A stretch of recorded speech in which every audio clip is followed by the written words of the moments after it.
There's a veteran in Bethesda who experienced homelessness for 30 years. He lived on the streets of Bethesda Row, and people tried to help him, but he declined assistance.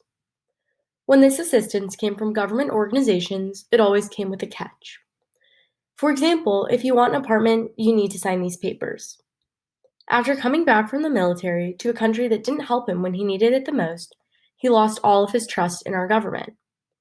How could he have faith in the system after the system was what caused him to experience homelessness? He never signed the papers that government organizations offered him for housing. Years went on. He was arrested for public urination multiple times, but he continued to live in Bethesda. Eventually, a nonprofit organization, Montgomery County Coalition for the Homeless, stepped in, also known as MCCH. They wanted to help, and they offered him the keys to his own apartment in Bethesda Row. No papers to sign and no catch. He said no. They continued to offer him the apartment, and one day after he was arrested for public urination again, they asked him if he wanted the keys to his own personal bathroom, the apartment. Again, he declined. Montgomery County Coalition for the Homeless gave him the keys just in case, and they noticed that occasionally he did start to use his own personal bathroom. They went back and they told him that if he wanted, he could always sleep in the bed next to his own personal bathroom. Again, the answer was no, but as it got colder, they noticed that he did begin sleeping in the apartment. Now, the veteran who experienced homelessness for 30 years has a home. He is a veteran, among many other things, but when many people first hear this story, their takeaway is that he is homeless. Your past does not define your future, and neither does experiencing homelessness. The term experiencing homelessness is essential because a person is not homeless. Homeless is not who they are, it is not their story, it is a temporary condition that is overcome. Using the term experiencing homelessness is a large part of respecting people who are experiencing homelessness. I've witnessed and learned about many instances of blatant disrespect to people who are experiencing homelessness. The majority of people who have experienced homelessness have been attacked. Most of the time, these attacks come from people who do not think that a person who is experiencing homelessness's life has the same value as theirs. By not treating a person experiencing homelessness in the same way that you treat anyone else, you are making a statement that they are not as important, that their life means less, that being homeless is their story. All of that is untrue. Simply by making eye contact, greeting them, or even giving them a bottle of water or food, you are showing that you respect them in the same way that you would respect anyone else. Because we are all people. Every person deserves to be valued and has worth.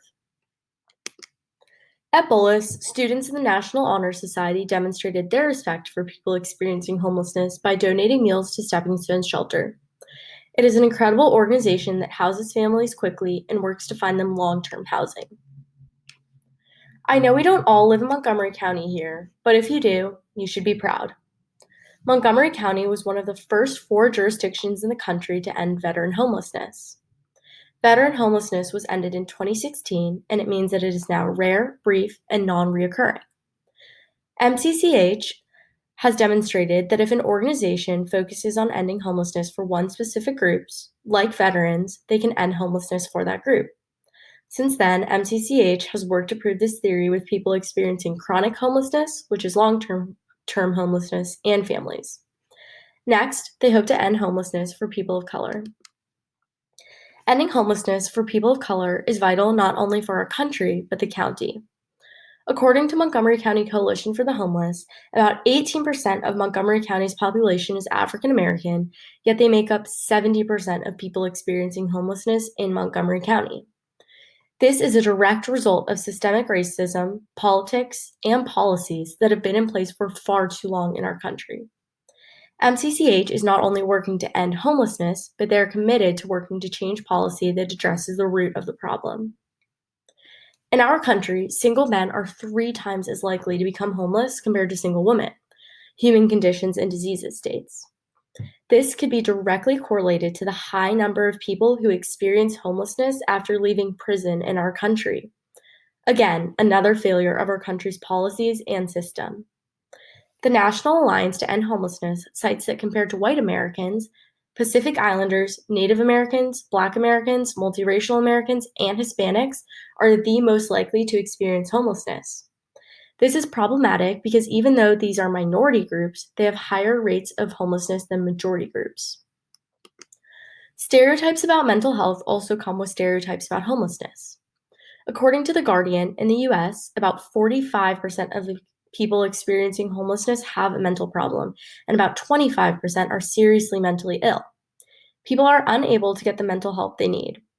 There's a theory around the country that many shelters follow that is focused on housing first and then taking away barriers. Mental health and addiction are considered to be barriers.